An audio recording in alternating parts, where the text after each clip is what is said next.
Assalamu alaikum warahmatullahi wabarakatuh. Kabajamtoota fi hordoftoota mirqaansaa show. Ashamaar kafuuni hordoftoonni amantii bira viidiyoo biraa qabadee deebi'eetiin jira. Viidiyoo kana like share naa godhaan isiniin ja'a. Kabajamtoota fi hordoftoota kiyya warri immoo chaanala kanaaf haaraa taatan subscribe godhuudhaan na waliin turtii gaarii. Arraan tana maal qabattee nu dhufte jechuun keessan hin hafu. Liinaan fi dhimma Abdallaan Liilaan abbaa manasii kana inni silaa yoo fayyaa hin qabaannillee wallaanuu qabdi akka nama takkaatti isiin abbaa manasiiti. Yeroo namatti yaamtee akkanatti dhalaa biraa jennu jira, dhalaa biraatti danummaan dhuftee mana keessatti dhuftee nyaata kanituu fi isiin nyaata guyyaa viidiyoo kanaan dura dabreerratti nyaata naan yeroo inni jiru bishaan distii guutuu fiddee mataa irratti kenneete mataa keessa tuman.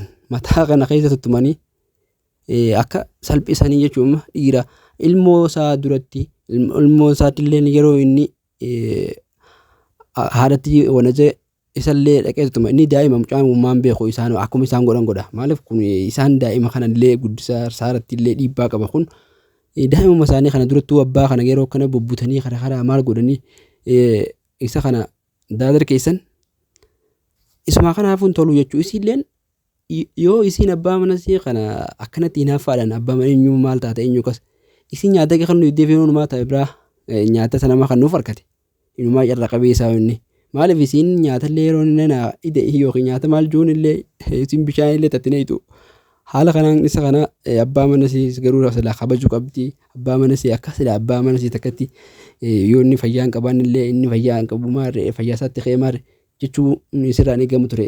Wal fayyaa isaa san wal'aanu qabdi. Fayyaa isaa san akka yoo kan ammaan durallee inni kun dhukkubee ture jaan isumaatu wal'aanatee yoo keessumu akkasuma akkuma duraan dabarsite sanitti yoo duraan kan isin wal'aandu ta'e illee ani akkasii viidiyoo isaanii duraan isaanii ilaalee dhiifama akkasumatti wal'aanachuu qabdi jechuu.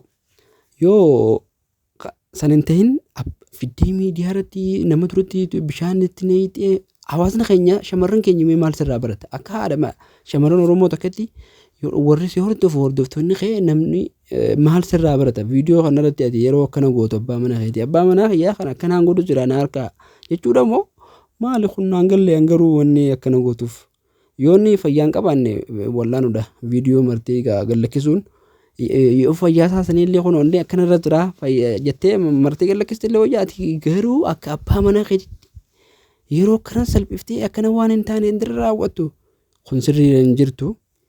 Haala kanaan godhuun sirriidhaa miti. Atis abbaa manaa keetii tokko jaalala isaatiif isin fadhuuti mee namummaa naa himi garuu nama feeta abbaa manaa keetiitti haa jettu haaraafillee jettu ati akkas dila shakkuun qabdu yoo inni kanati inni kas ta'uu teehu ati jaalaan qabu qabda malee isa akka inni dhalaa biraa alatti ilaalle yoo atummaan abbaa mana kiyyaatti yoo inni dhufeellee fuula gaariidhaan akkasitti gammachiifte dhiitti yoo maala baatee dhalaa biraa wajjin dubbii takkaallee hin qabu haala saniin ati qabachuudha qabda jechuudha.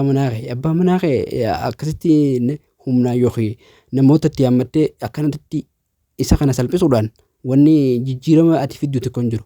Yoo kan isa kana jaalalaan qabu qabda jechuudha. Shamarran keenya jechuun yoo haaluma bareedaadhaan jechuun yeroo inni si yaametti illee yeroo akkasitti gacha bareedaadhaan waliin deemtan akkasitti atuun baqa dhiirtii jechuun yoo atummaan gaarii taate yoo atummaan jechuun yeroo inni si dubbisutti illee jechuun bareedaadhaan haala bareedaadhaan waliin jiraatan wanni takka illee isin dudduutti nama biraa takka sirratti ilaalu.